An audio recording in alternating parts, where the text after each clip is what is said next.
kung siya mobalik sa Katoliko, gikan man siya sa Katoliko niya nagsil nga kuan gining 70 Adventist human sa seminar nagahukon siya mobalik siya sa 70 Adventist. Katoliko mo ngalan ba? Noel Sibilya. Oy parehas mi ngalan Noel. Paisunis ko siya Sibilya. Akong sangay na ni. Ngay gining pila ka katuig sa 70 Adventist. 35 years. 35 years. Taas nga panahon mga igsoon dito sa 70 Adventist ug dini basta-basta nga 70 Adventist kay usa siya sa mga elder, right? Elder. O ganin siya nakapatukod ka og simbahan sa sa mahogani 70 Adventist. Sitio mahogani sa barangay Sangalan. Oo. Nakapatukod siya diha og karon mga igsoon human sa seminar kuan siya nga balik sa simbahan Katoliko. O ngano man balik man kabrad sa simbahan Katoliko nga dito man o nahimo po sa 70 Adventist usabay hinungdan. Hinungdan ani. Sangita ko sa amen. No? Pero nasabtan ninyo brad ang atong mga seminar mo nga mao ni ang simbahan nga gitukod ni Kristo ang simbahan Katoliko. Tanan nimong mga kining nahibaw-an kini adto nga supak sa Katoliko kini ang daot sa Katoliko nahibaw-an man nimo nga matulbad ba to sa imong kasing-kasing nga ako nakontento ko tungod kay nasabtan man gid nako Biblia to Biblia. Nga nitug-an ang Biblia sa kamatuoran nga ang tanan nga bawal sa kaisli naaman sa Biblia. Amen no. Muni sa mga kaigsunan nga dako na to og pasalamat to sa Ginoo nga si Brad nibalik sa simbahan nga iya ni Kristo o gilandagan sa Espiritu Santo nga mogatos pabalik sa simbahan iya gid nga gitukod ni Ginoo sa Kristo. Sa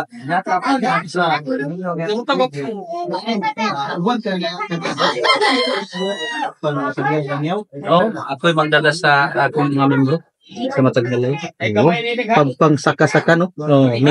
Mensahe sa tulong sa Ginoo nga iya sa 70 Adventist nga doktrina.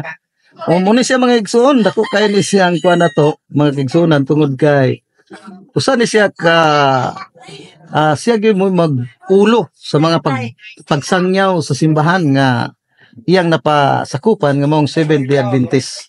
Apan karon nasabtan niya pag-ayo nga mao ni ang simbahan nga ni Kristo busa malipayon siya nga nagakos ubad sabtan niya sa iyang kalipay no lahi kayo ang among gibati nga kalipay nga nay atong igsoon nga nibalik sa atong simbahan o manghinaot mi diha nga kamong mga kaigsuonan namo nga nakapaminaw niini pagtuon ta ay dili pa ulahi ang tanan samtang do na patay kinabuhi brad palihog kunog agda sa uban nimong mga igsoon nga magtuon gyud o magpalawom sa pagtulunan nga iya simbahan. Dili one-sided lang.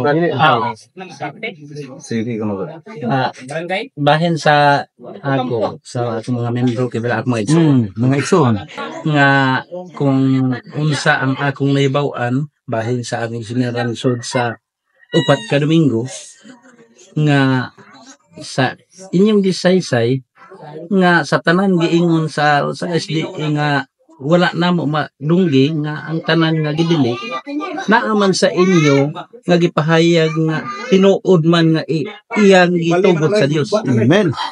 Muna nga ako makakuan pud ko sa akong makaigsuonan nga kung mahimo gali kini gud dito sa Agusan pa ko wala manggud ni nga seminar karon pa pud ko nahibalo ani nga kamatuoran nga naa di ay diha ang tinuod nga tubag sa ilang mga mensahe nga dili nila itong ang tinaya. Amen no kaysa ubang mga dapit brad wala kay ning mga CFD. Unya nay usahay ba sakit sa among kasing-kasing sa brad sa mga CFD nga mga CFD nga nay mga dapit nga dili dawaton ang kami nga nanudlo kay nagtuo ang ubang mga pare nga manapi mi. Pero sa among grupo sayod kamo nga kakapilya naman si Brad ang atong chapter leader dire ubang mga dagko dinhi simbahan nga bisan sa parokya bisag piso wala gid ta mangayo para nga ipanggasolina namo hindi amo kaugalingon nga gasto niya pagpanudlo sa insakto munang malipayon ta sa sunod mga generasyon sa CFD nga parehas untang ilang tuyo kanamo niya Moabot pa gyud kata sa daghang mga dapit. Ni ingon ni Brad niya sa Agusan amo nang gidamgo nga makaabot mi sa Agusan no. Niya ay gyud mo kablaka mga igsoon mga kaparian. Ura gyud ang among gikinahanglan ninyo dili ang inyohang sapi, dili ang sapi sa kapilya, dili sapi sa kuan. Ura gyud. Kami na'y bahala sa among kinabuhi sa pagproteher, sa paggasto. Muna akong ginibad, subok kayo ng mga pari nga digdawat, no? Nga, subok ko kayo pag ingon mo karon nga, naghalay dito sa Agusan Dapit nga, Agusan nga wala pa mahibalo. wala pa mahibalo. Pagka, kuhan ba, subok kayo nga palandong. Hindi na mga, dito na, mga kaparian, lihok-lihok na mo kay, klaro naman, Ezekiel, Brad. Ezekiel, Kapitulo 3, versikulo 17 paingon sa 21, gignan si Ezekiel sa Ginoo nga Ezekiel, himuon ko kang magbalantay sa Israel, sa katawhan, akong katawhan.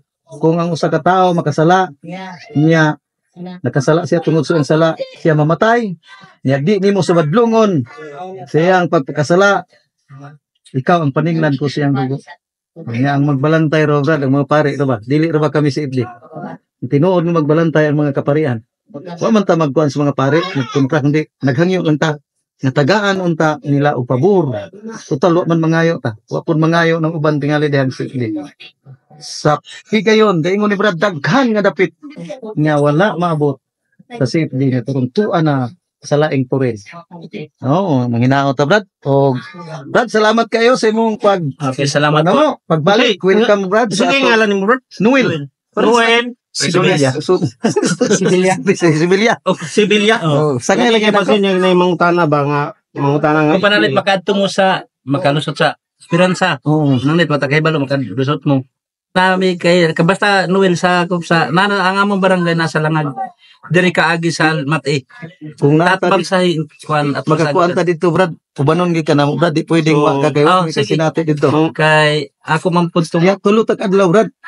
Nga sa Gunson gikantag Bernes, Sabado, Domingo sa Udto kay mo uli nung nanta hapon. sige kay Ibrahe dayon asa matulog eh basi magdahaw mo ato Uy, hotel. to Isa kong kauban, yung sa una Brad dito mis butuan, gibinuangan ni siya sa among kauban isa nga ingum sa asa tulog isa nga hotel, ingon to among kauban si Remo. Bulanon hotel. Pag-abot dito kay di man hotel. Ingon ani man brado, among gihigdaan. Isa ingon mo hotel. Tulog kay simbahan. Hotel gyapon ni. Sa mo ya, Brad?